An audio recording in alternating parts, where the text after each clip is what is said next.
আজকের তারিখ ২৭শে জুন ২০২৫। আজকে দেখব ঢাকা থেকে লন্ডন বিমান ভাড়া।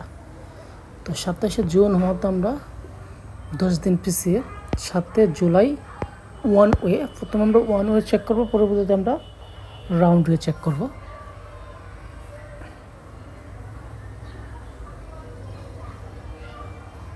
যদি দেখি ঢাকা টু লন্ডন বেশ কিছু ফ্লাইট আছে ওয়ান ওয়ে, এবং সবচেয়ে সস্তা যে ফ্লাইটটা দেখতে পাচ্ছি এটা হলো ইথিওপিয়ান এয়ারলাইন্স, যেটা সদ্য বাংলাদেশে চালু হয়েছে।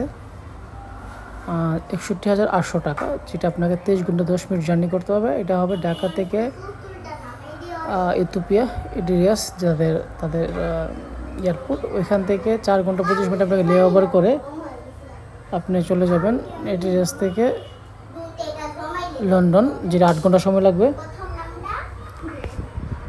অর্থাৎ আপনার ঢাকা থেকে এডিরিয়াস যদি 10 ঘন্টা 45 মিনিট, বিশাল বড় একটা জার্নি করতে হবে। ওইখান থেকে 4 ঘন্টা 25 মিনিট লে ওভার করে আপনি চলে যাবেন লন্ডন, যেটা 8 ঘন্টা সময় লাগবে। তাছাড়া বেশ কিছু ফ্লাইট আছে, যে চায়না ইস্টার্ন ফ্লাইট আছে ৭০,৬৪১ টাকা, 33 ঘন্টা 30 মিনিট আপনাকে ট্রানজিট নিতে হবে।